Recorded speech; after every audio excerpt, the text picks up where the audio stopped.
will build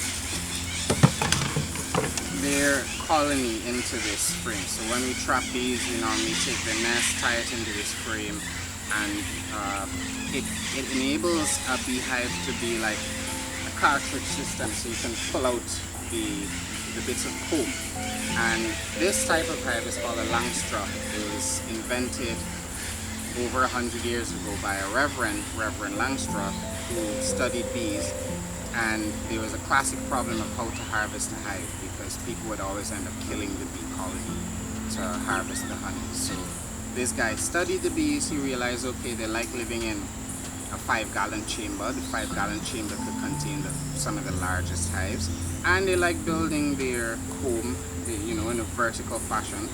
But how do you remove it to get the honey? So he came up with this cartridge system, and this has sort of become the global standard for beekeeping. You don't have to kill the bees, you keep them alive. They fill these out with comb, and then you're able to take the comb home, spin it out, harvest the honey from it, return it to the apiary, so the bees are able to refill it. And typically, you have bees will take 8 or 10 pounds of honey. They'll have to eat 8 to 10 pounds of honey to produce every pound of wax. All right. So being able to take it, spin it, bring it back, give it to them, that's a sustainability win on their front as well. So there are 2 types of boxes, right? There's that box with a bottom board. See down there, you'll probably get some more cover shots in the apiary. So there's that bottom board down there. So the bees will enter through this hole, go into the hive. They'll live in there. That box will become full with bees, like thousands. You might approach 100,000 bees in that colony.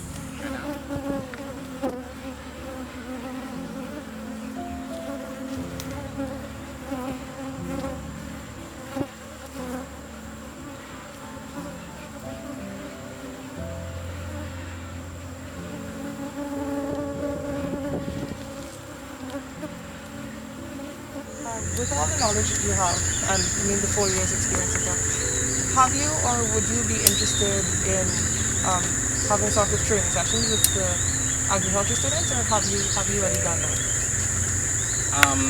I've already done some training for the unit that's attached to the Ministry of Agriculture, and I've participated in. They've had a crew that came down from the University of Pennsylvania and did a bee health survey around Guyana, so I participated in that.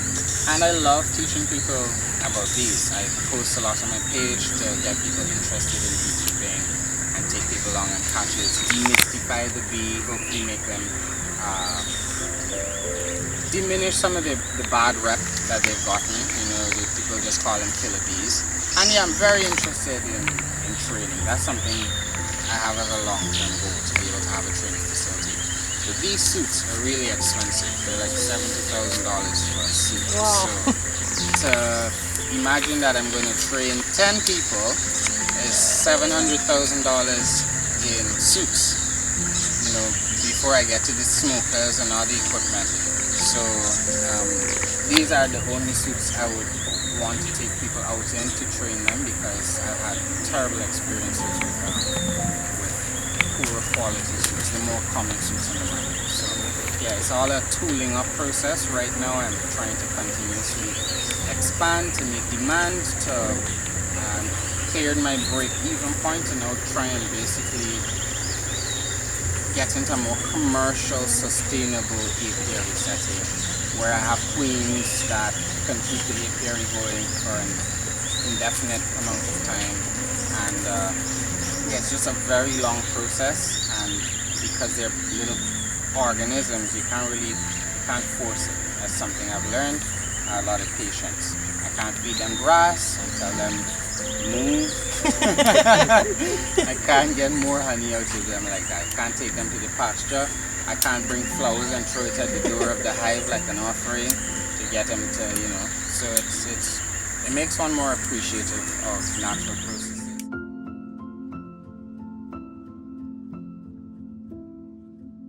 Male bees they have one chromosome, right? The female bees have two. If the queen, this is a short story, but if the queen is not laying the right sort of eggs, if she's laying too many boys and she seems to have a fertility issue, then the bees will force her to lay a new queen, her replacement, and then they will assassinate her in a process called balling the queen, in which they all surround her and overeat her, and then she dies. It's tragic. So what about the impact of anthropogenic activity or humans on bees and their survival? Well, there's destruction of ecosystems, right? There's especially stingless bees, and you could say bees in general.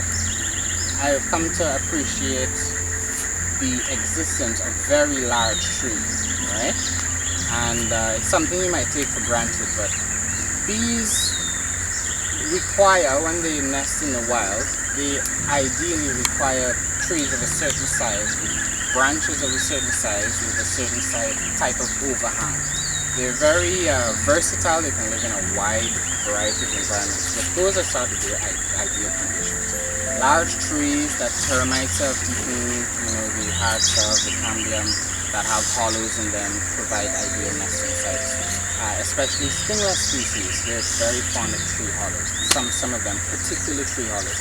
So the more deforestation that there is, the more clear cutting and felling of forests, even if replanting happens, it would take 50 years, 60 years to recreate some of the habitats that have been lost. So that's one service that they provide to us, and I've come to see that they also provide other services that we may not, that we may take for granted, like aesthetic services. So there are bees that pollinate certain plants and flowers that have no nutritional value to us humans. They may not be something that we eat, but like there are orchid bees that pollinate orchids, and we humans love orchids. There's some very beautiful plants, and so those bees are technically providing a service. It's a sort of aesthetic service.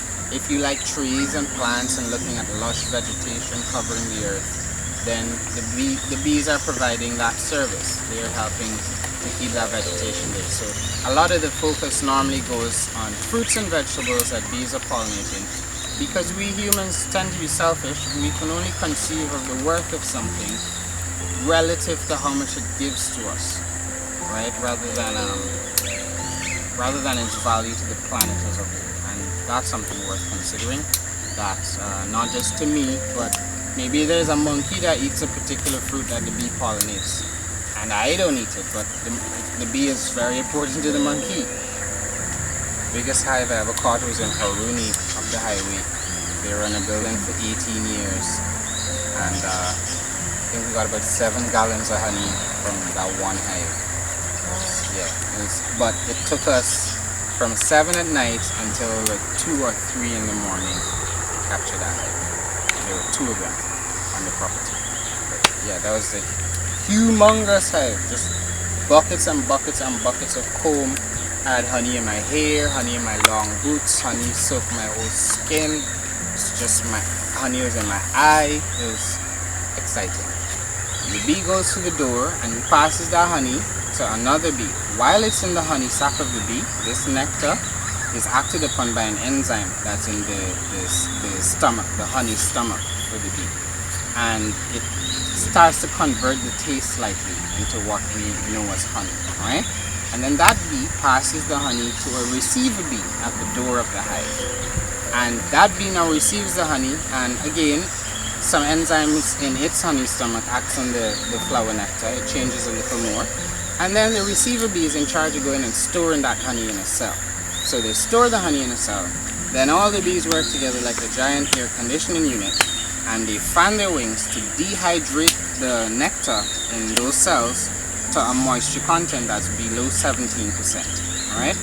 When the moisture content of the nectar is below 17%, now we have ripe honey. And they seal all those cells with beeswax, so the honey can last indefinitely. Right? They found good honey in the tomb of the pharaohs, so it doesn't spoil once it's dehydrated to this less than 17% moisture content. After that happens is when we come in as the beekeeper. We wait for them to fill up the honey supers and they seal all the wax so all the honey is ripe. We take it home, cut the seal that they put on the honey and put it in a machine called an extractor. They have electric or motorized hand crank extractors. I'm not a rich man, so I have a hand crank extractor, hence these bulging guns on my shoulders. So we extract the honey like that, spin it out. It's similar to what you'd imagine in a washing machine on a spin dry cycle, right? Except there are structures in there to hold the frames. So that spins all the honey out onto the side of a tank, a stainless steel tank. The honey drains down and comes to a tap, and then you pour the honey out.